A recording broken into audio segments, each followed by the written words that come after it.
quickly look at old school kind of escape. So Jay gets mount, passes my guard, gets into mount position. So like our elbow position is really important, okay?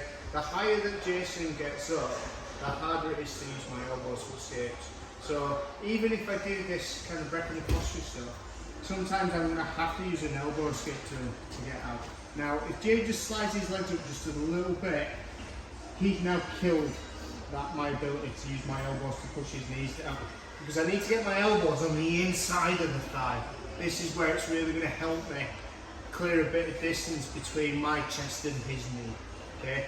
So at any point when you get mounted, it's really important that the elbows kind of stay down in this position. If it's MMA, things change a little bit because we have to kind of protect the head a little bit. Okay? But in MMA, usually we take a few more risks, especially if we're being mounted. In Jiu-Jitsu, we can kind of chill a little bit, we can take our time. Alright? So, it's really important that when he gets into the mount, he's going to try and slide his knees up. He shouldn't be able to get his knees any higher. Okay? So, if my elbows end up pointing up to the ceiling, I've got a problem.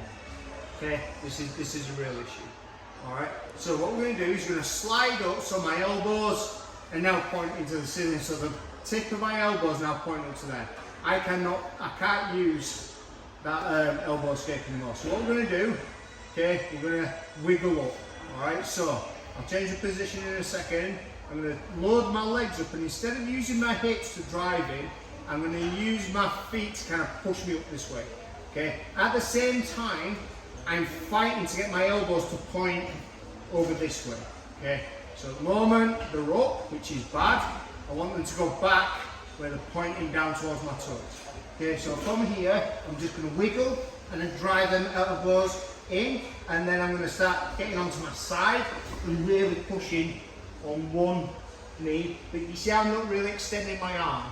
This is really important. Okay, so I'm not extending my arm out there because it's just going to go up even higher.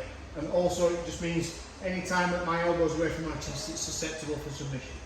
Okay, so change position. So we slide up, elbows are now pointing up towards the ceiling. This is bad. Okay, so feet come closer, and I'm going to wiggle to get my elbows so they're now facing my toes.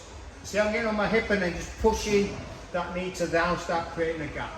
Okay, so let's just have a practice with that, and then we'll have a look at how we can get a knee in and start creating a little bit of a gap.